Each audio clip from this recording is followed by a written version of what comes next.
खबर शामिल करते हैं। तहसील ब्यूरो चीफ जमशेद इकबाल भट्टी की रिपोर्ट के मुताबिक अहमदपुर शर्किया अवाम की जानो माल का तहफ़्फ़ुज़ पुलिस की अव्वलीन तरजीह है। सिक्योरिटी और चेकिंग को हाई अलर्ट कर दिया।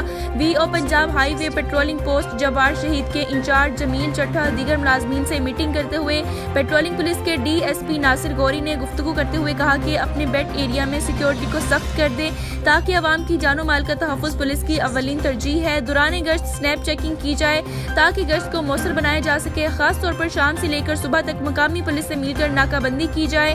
दौरान नाकाबंदी अप्लाइड फॉर मोटरसाइकिलों और मनशियात फरोशों और असलहा रखने वालों को चेक किया जाए और इनके खिलाफ कानूनी कार्रवाई अमल में लाई जाए ताकि कोई वारदात ना हो सके। पेट्रोलिंग का प्लान मुरतब किया है। जितने भी हाईवे पर स्कूल हैं, बच्चों को लेकर जो ड्राइवर आते हैं, इनको हम ट्रैफिक के मुतालिक आगाही देंगे क्योंकि स्मोक और फोक, गन्ने और कपास की ट्रॉलियों का आने जाने का सीजन है। इनको हम महफूज ट्रैफिक प्लान देंगे ताकि यहाँ पर कोई हादसा ना हो सके। मजीद कहा कि मुलाजमीन अपना टर्न आउट दौरान गश्त बेहतर बनाएं और अपनी बेट एरिया में अपनी सरकारी गाड़ी की मौजूदगी 24 घंटे हो ताकि अवामुन्नास को बर वक्त मदद दी जा सके।